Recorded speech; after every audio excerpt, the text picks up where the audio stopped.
Hello, my name is Robert J. Meddings from Mona Halliam Productions. You caught me at the tail end of a book. If you like science fiction, sports movies, or gladiator movies, and really hot girls, you're going to love Gladiator Girl.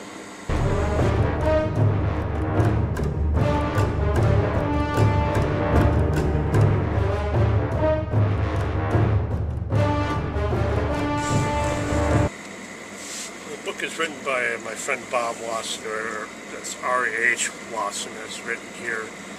It's published by Chimera Ranch. The book design and cover illustration was done by the author himself. So he really brings a very visual talent to the book.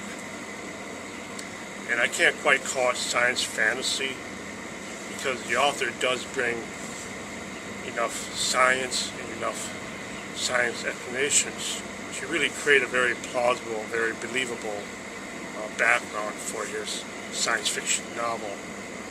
The novel is set in the far future or the near future, and where there are blood battles in society. It is considered the true entertainment for society. Is considered the most awesome thing.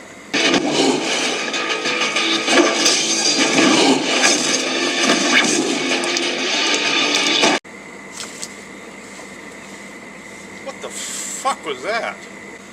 Women go to these games, they find them, they get killed, they get hacked up, they are brought back to this place called the womb where they are reborn, and they go back and they fight again. That's what the blood battles are. It gets around the idea that only women are allowed to be reborn until the age of 25. And after that, the whole regeneration process kind of dies off. So I kind of wondering if I might have got part of the idea from the Doctor Who series, which is actually pretty cool. One, the protagonist, the central character of the novel is Lucy Starr, and she is very confident. She's very arrogant.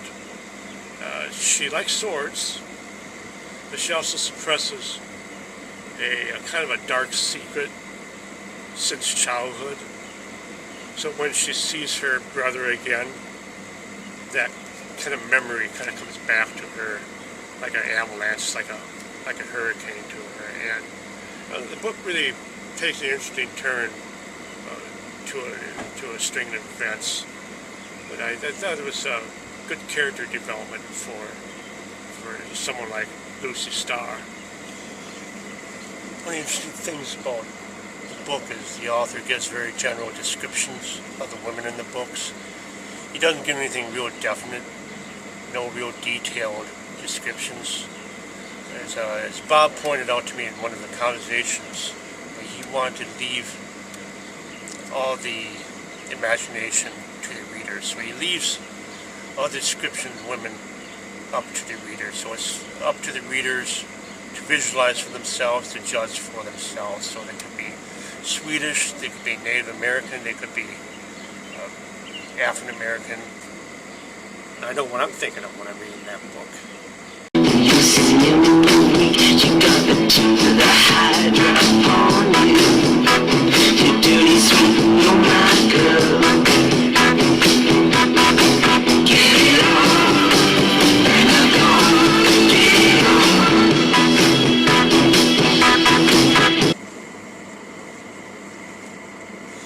Man, I think it's time for a change of scenery. Don't you?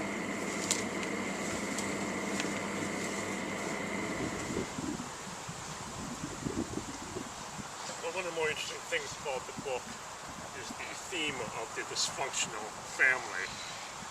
It explores very well throughout the novel, and you can see the effects can be catastrophic. What I also liked about the book is the number of points of views used from supporting characters. Now this is mostly in the middle section of the book. But I found it was interesting that the book comes to kind of a full circle at the end. And I don't think I'm giving away too much when I say that. But I really do like how the book is well structured. But the most interesting question I have to ask is, where have I seen this book? Who should I sign it to? Bill. Enjoy. Oh yeah, that's right. It's one of the props used for the Bob and Bob series. You can check out Bob Watson on the Two Bobs series on my Motor Hellion page. You can go there. They're worth checking out. Bob Watson is one half of the Two Bobs team, the other one being Bob Larson. And then both are just a couple of old guys fighting the supernatural horrors with plenty of comedy. So they're worth checking out, and they're a lot of fun to work with, and they're great to watch in the videos. And I would also recommend checking out this book. This is a very good examination of women in the future, and you can catch this one on Amazon.com. And so there you go.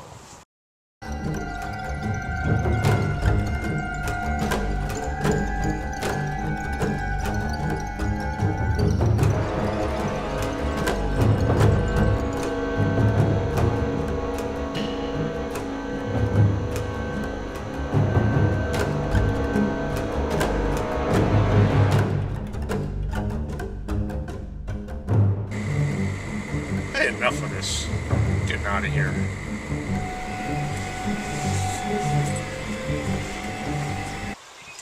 This film sucks.